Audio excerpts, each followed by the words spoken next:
for the show? Well, ladies and gentlemen, this is Hera, our turkey voucher.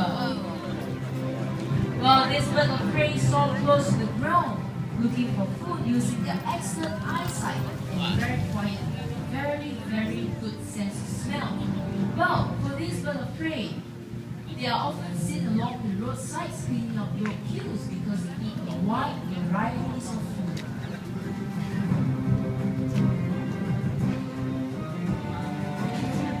Well, this is Hera, our turkey voucher.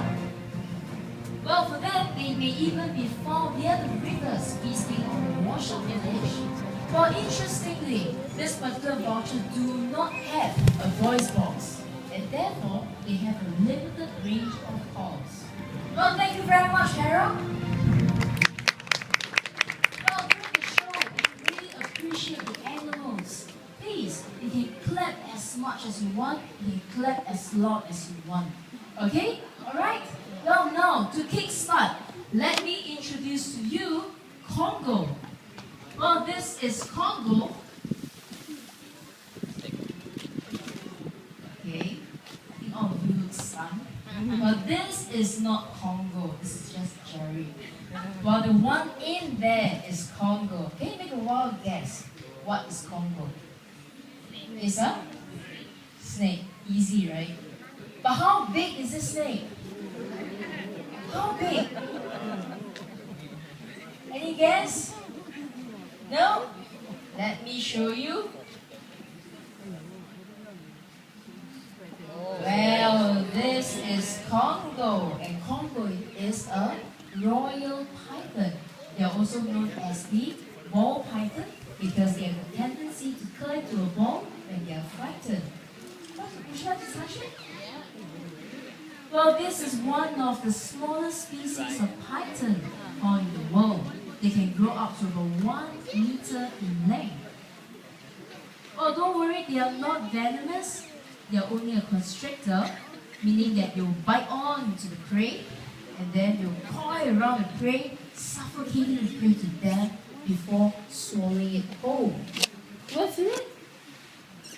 She wants to feel it. Yeah, sure. Come on. Is it smooth and dry or is it wet and slimy? Smooth and dry, that's right. Well, this purple snake can be found in West Africa. Yes. Well, it can be found in West Africa. The tribes people actually consider them as a symbol of the earth because this particular snake travels really close to the ground. Yeah, the another reptile group that travel really close to the ground is the tortoise. Well, this is Asa, and Asa is an Indian star tortoise. Well, let me take on inside Congo. Let me see. Okay. Well, this is Asa. That one mentioned, Asa is an Indian star tortoise. Well, why they're called star tortoise is because of the star-like patterns on this high dome shell. What is it? Is it soft or is it hard? It's hard, right? Well, it's for protection. That's why they need this shell to be hard. Can you feel it?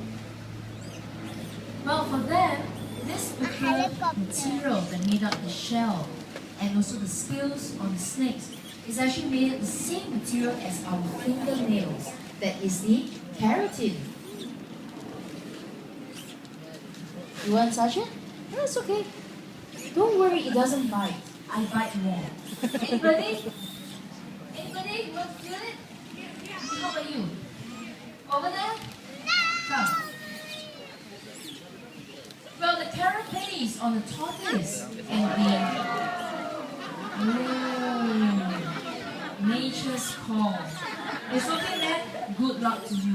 Very good luck. Anybody?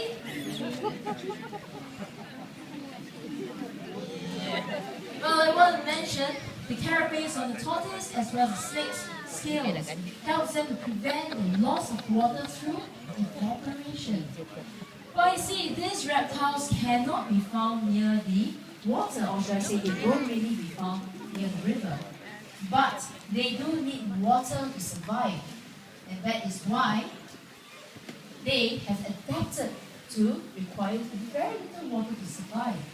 So you see, wherever an animal is, whatever form they may take, water is actually the most basic need for survival. Well, therefore, we are supposed to make sure that the quality of water is protected in streams, in lakes, even in rivers. Well, now, focus your attention right over here.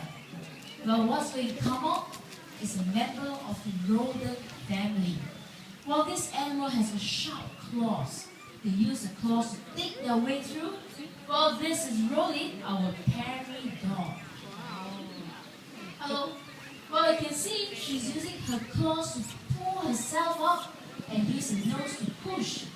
Well, the burrows that they dig helps to channel the rainwater down to the ground to prevent erosions.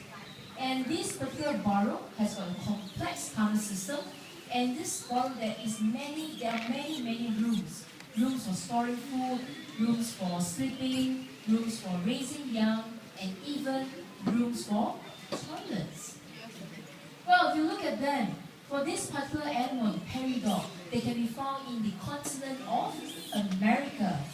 Well, the next animal friend, if you focus over there, this animal comes from the continent of Africa.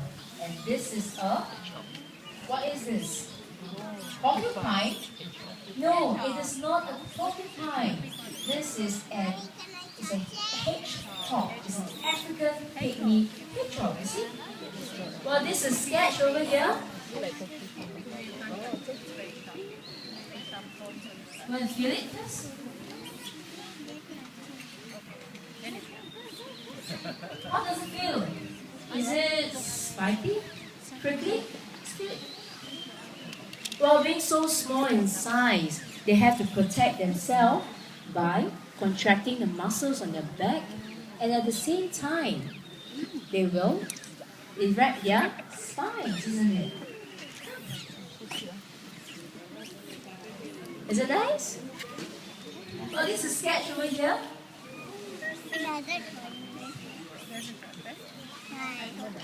Well, they are opportunistic feeders, which means they will run in miles over a single night to search for food, such as insects and also fruits. Anybody else? Come right over here. Well, they're also known as a four-toed hedgehog because they got 4 toes in front and 5 behind. Well, this allows them to run really fast. We'll be gentle. We'll be gentle to sketch, okay? Don't worry. Well, now you have net sketch. Now you want to see how fast sketch can run on the ground. You want to see that? Watch this. They run really fast, okay? So you must teach it. Okay, at the count of 3. 1, 2, and 3. 3. Okay, the engine haven't started yet. Yellow. Yes, look at that. Okay. Sketch, come on. Okay, I give you a hand, okay? 1, 2, go. Go. Hello? Come on.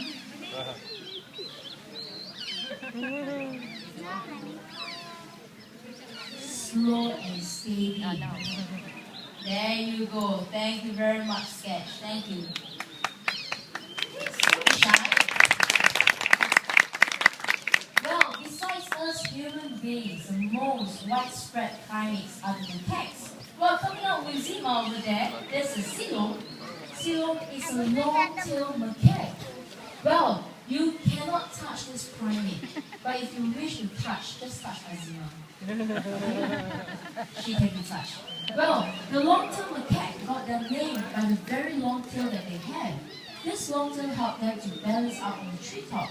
And also in the water, it acts as a rudder